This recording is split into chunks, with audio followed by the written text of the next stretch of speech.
कंटाबुणिया उद्घाटित है Wasim champion league cricket tournament. अतिथि कहले स्थानीय अंचल युव क्रीड़ा प्रतिभा विकास में टूर्नामेंट बेस सहायक हो पारिछि।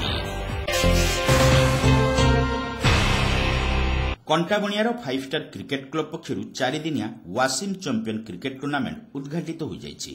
कंटाबुणिया खेल पड़िया आयोजित यह टूर्नामेंट को स्थानीय सरपंच सृष्टिधर दास उद्घाटन करने सहित 5 स्टार क्रिकेट क्लब कर्मकर्ता साधुवाद जणाइथिले।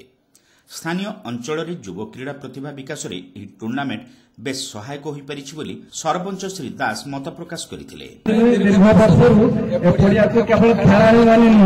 विभिन्न गाँव विभिन्न अंचल आसुवा दर्शक मान प्रशंसा करके वर्ष सारा भी खेल चाहूँ वर्ष सारा भी खेल वर्ष दिन दर्शक मनोरंजन कर पिलाने आगे आगातु विशेष धन्यवाद देवी मोर क्रिकेट क्लब समाजसेवी सुदर्शन बेहरा, हायदर अली, उमर अली, मनोरंजन बेहरा प्रमुख बरेण्य अतिथि भाव यह उद्घाटन उत्सव में जोगदे अंशग्रहण कर टीम खेलाड़ी मानू शुभेच्छा जणाइथिले। हार जीत को गुरुत्व न दे खेल में सर्वदा भाईचारा बजाय रखा खेलाड़ी मानू अतिथि माने परामर्श देथिले।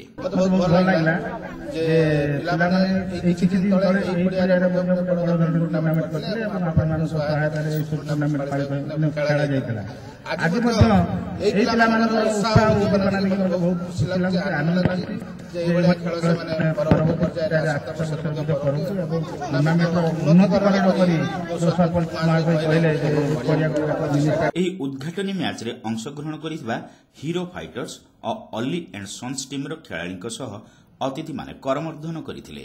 प्रथमे बैटिंग और बॉलिंग करी अतिथि माने टूर्नामेंट को उद्घाटन करथिले। एही टूर्नामेंट रे मोट 4 गोटी टीम अंशग्रहण करुवा बेले 4 दिन धरी मैच खेल हेबो। प्रत्येक मैच 10 ओवर लेखाएं हेबो बोली आयोजक कमिटीर कर्मकर्ता माने सूचना दैछंती। क्लबर कर्मकर्ता शेख साहरू एही उद्घाटन उत्सव रे पौरोहित्य करथिले।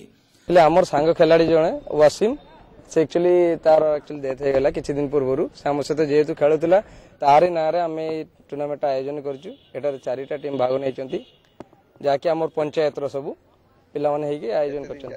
सरफराज अली, शेख जलालुद्दीन, शेख समीर, शेख कलाम, शेख जुनायद, शेख आजरुद्दीन, शेख आरिफ, शेख राजू प्रमुख क्लब सदस्य माने टूर्नामेंट परिचालन रे सक्रिय सहयोग करथिले।